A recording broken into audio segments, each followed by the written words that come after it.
की आवाज़ उठाने वाली सोशल एक्टिविस्ट मेधा पाटकर आज टिकरी बॉर्डर पहुंची हैं। टिकरी बॉर्डर पहुंचकर मंच से ये आह्वान किया है कि डटे रहो, जुटे रहो, जीतो, किसानों की जीत होगी। सीधा मेधा पाटकर जी से जानते हैं कि ये किसान आंदोलन आज 12वें दिन में प्रवेश कर गया है, क्या सरकार झुकेगी? सरकार को झुकाएंगे किसान मजदूर, अपने आप को नहीं झुकेगी। अगर उनका नज़रिया किसानों के मजदूरों के पक्ष में होता तो वो ऐसे कानून लाते ही नहीं। जब उन्होंने ऐसे कानून लाए हैं और मजदूरों के पक्ष के कानूनों को ख़त्म किया है तो निश्चित रूप से ये आंदोलन बहुत ही जीवटता के साथ चलाना पड़ेगा, उसके बिना नहीं जमेगा। और इसकी तैयारी लेकर ही करके ही आज पंजाब हरियाणा के किसान दिल्ली के सीमा पर है।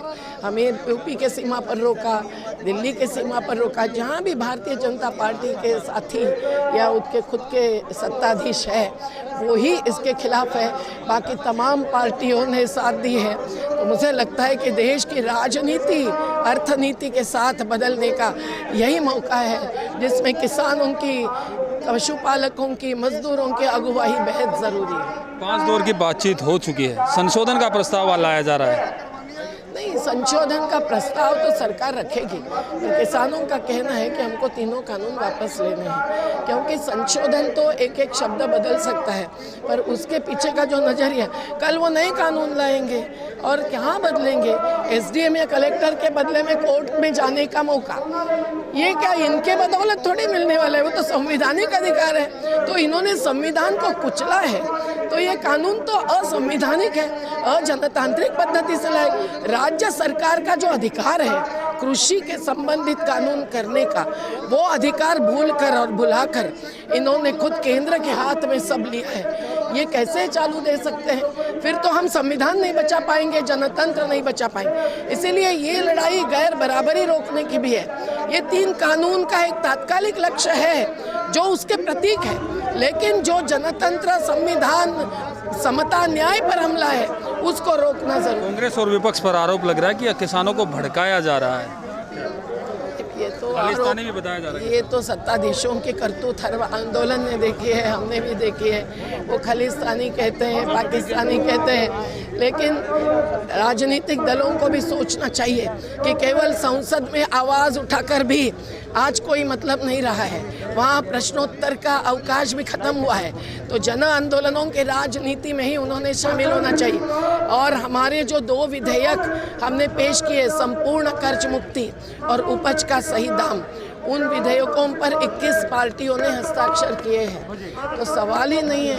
3 कानून वापस लेने के साथ साथ हमको वो 2 कानूनों का आग्रह पकड़ना है। मैं अभी भूल गई वो बात करने। तो भारत बंद का आह्वान है कल, भारत बंद की क्या? भारत बंद का आह्वान करना पड़ा है क्योंकि पूरा देश हमारे साथ है।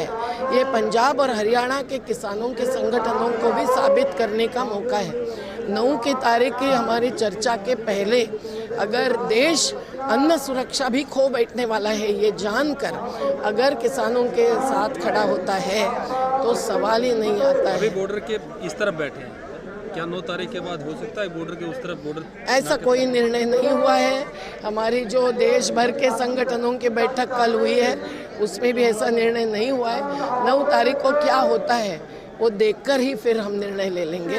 और यहाँ सामूहिक नेतृत्व है, और अभी भारतीय किसान यूनियन के राकेश टिकाईत जी हो, युद्धवीर सिंह जी भी, वो भी जुड़ गए हैं। यहाँ अलग अलग किसान खेत मजदूर संगठन है, तो ये सभी के सामूहिक नेतृत्व के बाद एक बहुत बड़ी बात। और श्रमिक संगठन भी हमारे साथ। आज 3 बजे सिंघू बॉर्डर पर दिल्ली के बहुत सारे संगठन, रेलवे मजदूर यूनियन भी हमारे साथ आने वाली है। तमाम संगठन साथ है। किसानों को खालिस्तानी कहे, किसानों को आतंकवादी कहे, कोई फर्क नहीं पड़ता। ये किसान अपनी खेती किसानी को बचाने के लिए आए हैं, और इनकी किसानी खेती को बचाने के लिए हरियाणा ही नहीं, तमाम देश के किसान संगठन, तमाम देश के गरीब मजदूर किसान, हर वर्ग इनके साथ है। मेधा पाटकर जी ने भी ऐलान किया है कि सरकार को झुकना होगा, किसानों की बात माननी होगी।